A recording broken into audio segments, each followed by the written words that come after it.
All right, welcome back to the channel, you card nerds. We're doing another travel vlog. You know, me, wife back there, both airline pilots, we both get flight benefits. We're going to Vegas today. We're non-revving, so hopefully we get there, and we're going to be bringing our in-laws. All right, now here we are at the Milwaukee airport, and I don't know, I just decided to take a stop inside the museum because we're here like 2 hours early. And you might be wondering, why the Milwaukee airport, CheesePilot? Don't you live closer to like a more reasonable airport? And while that may be true, there's some reliability problems with the airlines that operate outside of my home airport. So we'll talk about that once we get through security. All right, so everyone made it through security just fine. I think my mother-in-law got detained for extra screening because, you know, she's a troublemaker. Tell us all about it. You got detained for extra screening, didn't you? Yeah. All right. Now, why did we choose Milwaukee as opposed to, you know, flying out of one of our local airports? Well, when it comes to non-revving, it's not just, you know, hey, I work for this airline, I can get on this flight, let's move on. You also got to be concerned about just the reliability of the carriers that operate out of there. And I don't mean reliability as in like a safety concern. Reliability is in just their on-time performance. And our local airport, they operate some of the older CRJ 200s, and their on-time performance just isn't really something that we really wanted to roll the dice with. So we come down to Milwaukee, fly mainline Milwaukee to Salt Lake City, and then mainline Salt Lake City to Las Vegas. So I'll see y'all in Vegas. There's room right behind Jackie. I'm just talking to you. There's room right there on the right.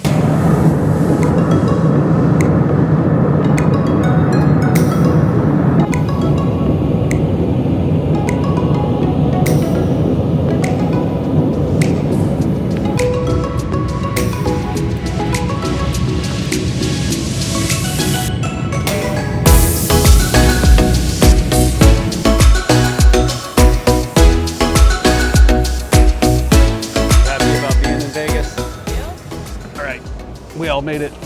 Nobody misconnected. Nobody got kicked off.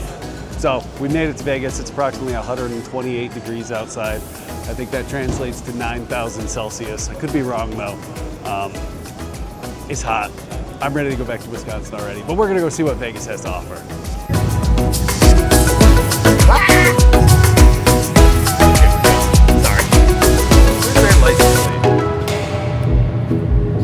All right, we made it to the Airbnb nice and safe. Now I gotta ask, is you not being an airline pilot, is non-rev travel stressful?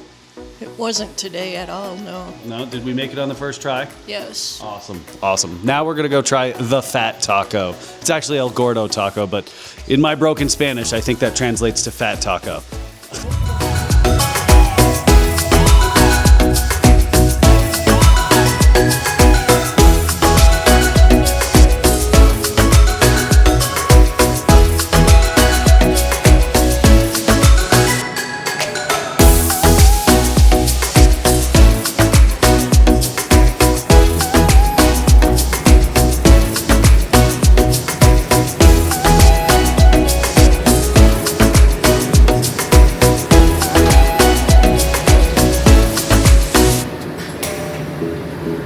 Some of this outdoors.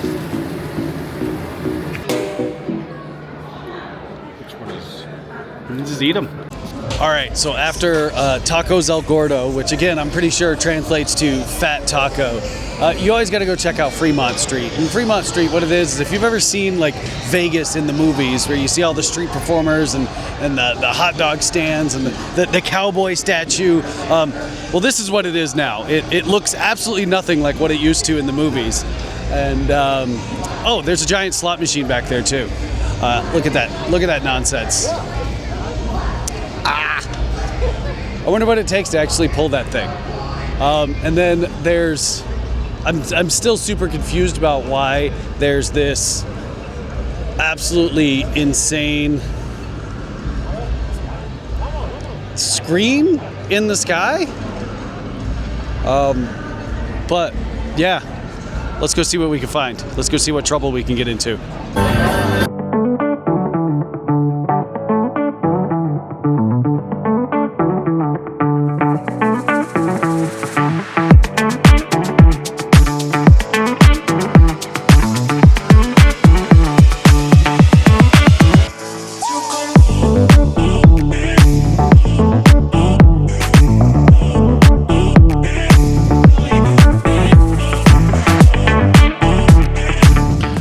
Now, the next place that we're going to be heading off to is actually Red Rock Canyon.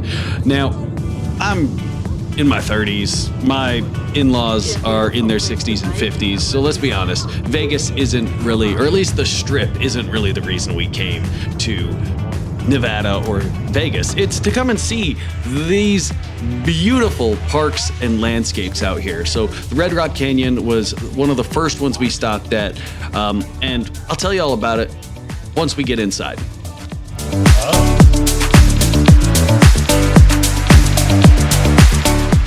You know, so many people always think that Vegas is just the strip clubs, gambling, and drinking, but they always forget that this also exists out here. So this is the Red Rock Canyon National Conservation Area. As you can tell, it's gorgeous. And if you're coming out here and, you know, maybe disabled veteran, maybe injured, maybe just don't really feel like walking that much, they actually have a drivable scenic loop.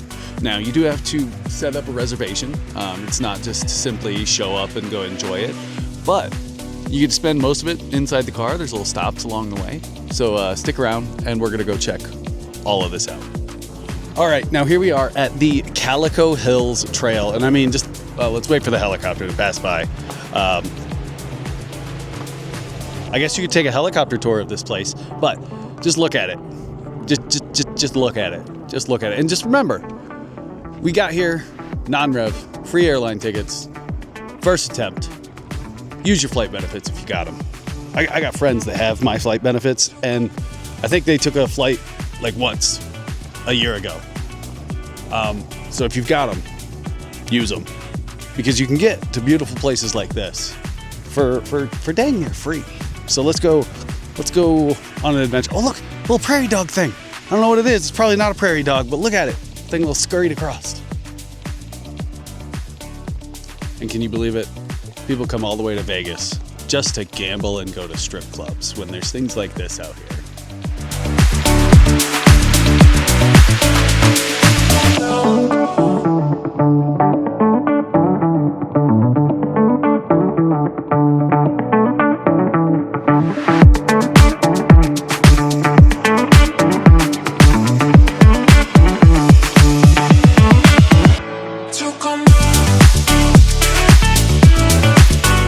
Believe it or not, you can actually go pretty deep into this little canyon they got going on here. Let's see how far we can go. There's a pretty tree back here, and I saw a hummingbird too. And to be honest, I'm just glad that there's shade. It is so hot in the sun. I just spent all that time down at Sun and Fun, and now I'm back into the sun. I make sure nobody's boulders. Let's keep her moving. I found the purple tree. I'll show you the purple tree. Look at this purple tree. Look at this pretty purple tree. Look at this thing.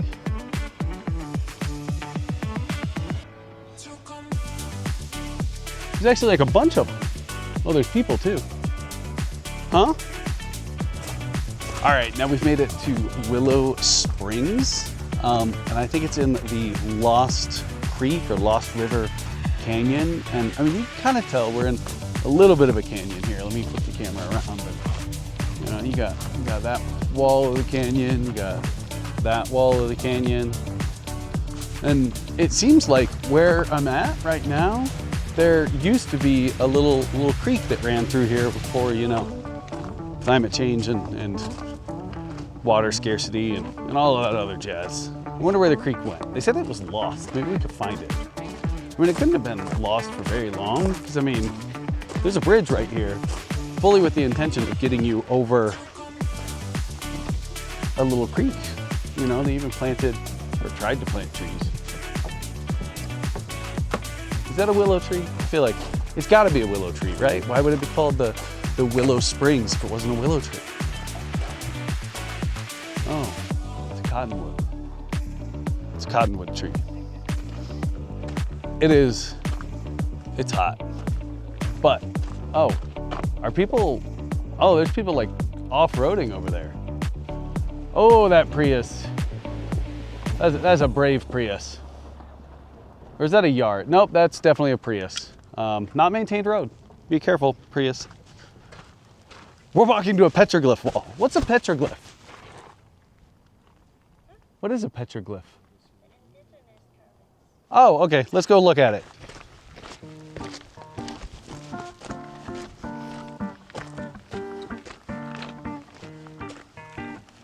Oh, did we find it?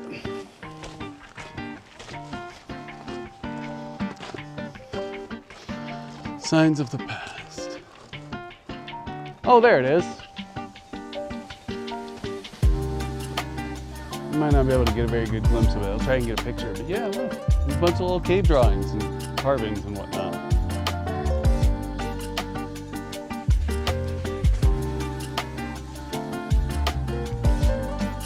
Seems like a lot of people have been jumping. Go. Take a closer peep, but do not do that.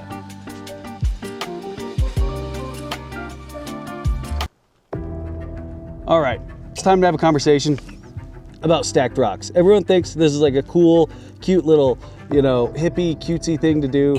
But here's the thing, there's animals out here that don't understand this. They're gonna start climbing all over it and they're gonna be like, what is this thing? What is this thing? And the rock's gonna fall. And it's gonna crush their little toes. So don't stack rocks. It's not cute. Don't stack rocks. I don't care if it's your spiritual little thing. These animals out here, this is their place. Don't stack rocks. You know, one thing I genuinely didn't expect to see in the Vegas desert area was pine trees. Apparently this is Pine Creek Canyon, and I guess it's Pine Creek Canyon. You can tell it's Pine Creek Canyon because of the way that it is. Well, also because, like, I guess there's pine trees down there in the canyon that was formed by a creek. I didn't read that off of a sign. It's just me and my intuition. Can you tell I'm getting hot? It's pretty out here though. Definitely should have brought more food. Well, any food. Definitely should have brought more water. I'm thinking about coming back. Now, if I get, I don't know, 8 likes on this video, I'll come back with an actual camping backpack and whatnot, and we'll see where we can get in this park. All right, now the last place I'm stopping at for the day, 'cause I'm gonna be honest, it's been a long day out in the sun, is 7 Magic Mountains. Now, again, as I've said throughout this video, if all you're doing is coming to Vegas for gambling, strip clubs, and debauchery, those are the wrong things. You're missing out. You're missing out on things like this absolutely beautiful art installation. I have no idea how long it's been here. I have no idea who did it, but ain't it pretty? And if art installations are not your cup of tea, your forte, or whatever, if you look way out there in the distance, let me see if I can zoom in. Not that far, but you might be able to see some little bit of lights way out there. There's off-roading out here. So, you know, if you can find a rental company that'll rent you something to go off-roading, you can come look at this, which is beautiful, especially this time of night. Time of day, it's like 7 o'clock. And finish your night with some off-road with buddies and maybe going camping. But let's get some B-roll of this so that I put it to some music.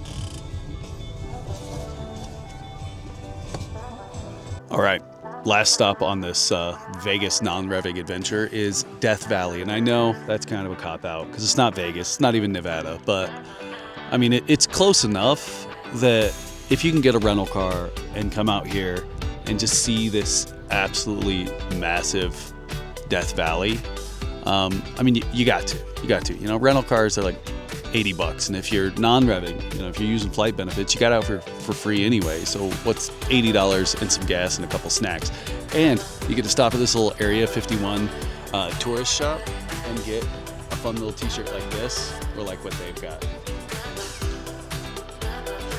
Look at that thing. Liz, let me see your t-shirt. So we went from about 5,547 feet high down to the lowest part in the United States, Badwater Basin. I think it's negative 282 feet below sea level. And I don't know why, but there's salt out here. I'm not a geologist, but look at this. This is nuts. It's also like 101 degrees now. A little parched. Do you think the salt actually tastes like salt? Is this where they get that fancy salt from, do you see at the grocery store that they want like $8 for a small little salt shaker of it? This is probably it. It's just dirt. It's just dirt. All right, so I read a sign, and apparently the reason there's salt down here is, you see those mountains way up there? I guess as water runs down the mountains, it picks up minerals, which happen to include salt. And congratulations, now there's salt down here. I guess this is the bottom of the drainage system for all these surrounding mountains. I think it was something like 9,000 miles. Do you think it's salty? All right, supposedly it's salt, so I gotta try it.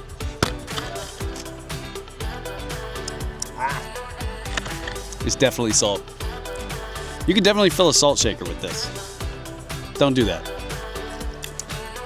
I need water now. Now, this is probably what most people think of when they think Death Valley, California.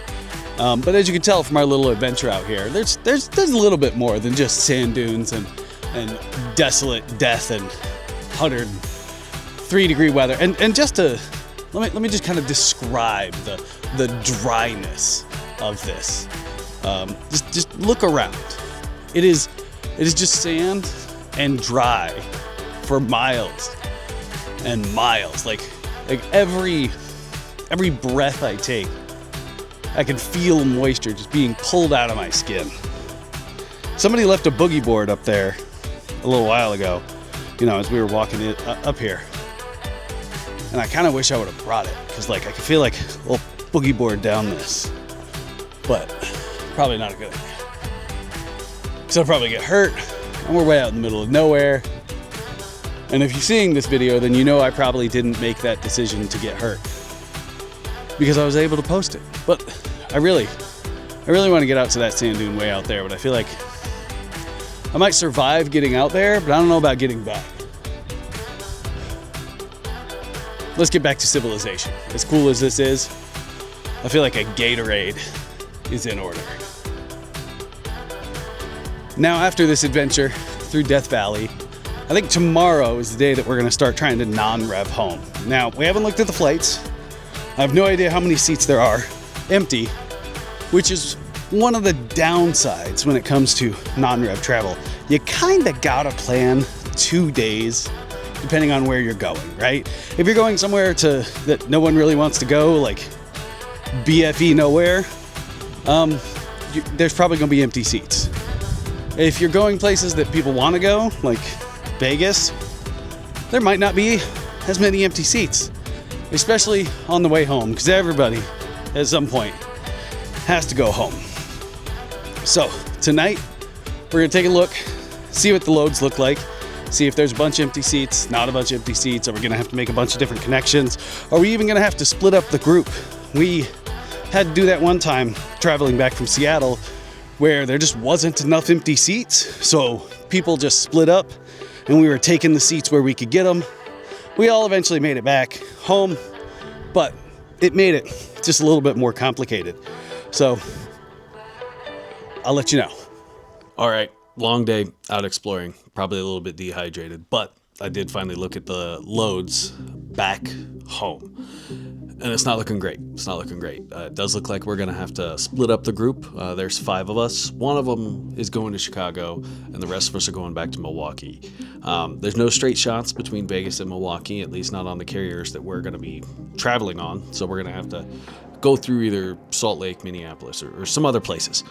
So it seems like the first person is going to be heading out at about 4 o'clock in the morning to catch their flights back to Chicago, and then hopefully the rest of us can get on the remaining flights back to Milwaukee. If none of that works out, I know I can catch one to Appleton. But what this means is that I'm getting up at 3 o'clock in the morning to take someone to the airport. I'll see y'all back in Milwaukee, hopefully tomorrow. And good morning, y'all. Yeah, it's like 6 a.m. Actually, it's like 5 and change.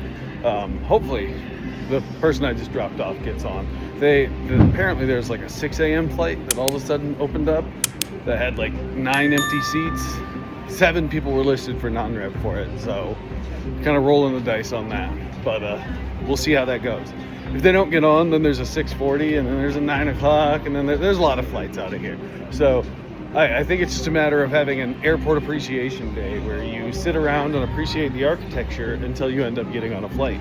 Well, today has definitely become one of those airport appreciation days. I've definitely learned to appreciate the architecture of the Las Vegas airport. We missed our first 2 Legacy Mainline attempts. It was supposed to be here, Vegas, or not here to Vegas, here to Salt Lake City, and then Salt Lake City to Milwaukee. And we missed the first 2 of those options. So now we're splitting up, and I am gonna go hop on an ultra low cost carrier that's gonna take me straight to Appleton, while my wife and her parents are gonna go jump on a different low cost carrier that's gonna take them straight to Milwaukee. They're going to Milwaukee because if you remember from the beginning of this video, the car is parked in Milwaukee. So there might be enough seats for them to get on to Milwaukee, but I'm probably gonna end up getting like an Uber or a Lyft or something like that to make sure I can get home, because I have to work tomorrow. Now, as you can tell, I got on my flight home. There was enough empty seats for me to get on. You might be sitting here wondering, CheesePilot, did you really abandon your significant other and your in-laws at the Las Vegas airport so that you could get home? And I didn't really abandon them. It's just my flight benefits aren't that good. My flight benefits don't really allow for in-laws, and they do allow for my significant other, but then my in-laws are stuck in Vegas with nobody to help them out, with nobody to rebook them or anything like that. And as I said, I've got to get to work tomorrow. So keep those things in mind when it comes to non-rev, when it comes to traveling on flight benefits, whether or not they're your flight benefits or you're getting them from your parents, your significant other, or what have you. You really need to plan a full day at the beginning and the end of your travel to ensure that you can get to where you need to be. Because my in-laws and my significant other, they are still waiting to get on. Now, the next flight that they're listed for has 56 empty seats, so they're obviously going to get on, but it is their last and final attempt for the day, and we've really been working at getting everybody home since about 5 o'clock this morning. And again, these aren't complaints. I recognize flight benefits. They're a really cool thing. You know, you get to fly around for free, and a lot of people, the cost of a ticket is really the deciding factor on whether or not they're going to go somewhere. So I really do appreciate my flight benefits. I really do enjoy them, but they do come with their drawbacks. So, as you can tell, we are taxiing out to the runway. Hopefully there's not a long line and we can get off the ground soon so that I can get home and be ready for work tomorrow. And thanks for watching. As always, keep it cheesy.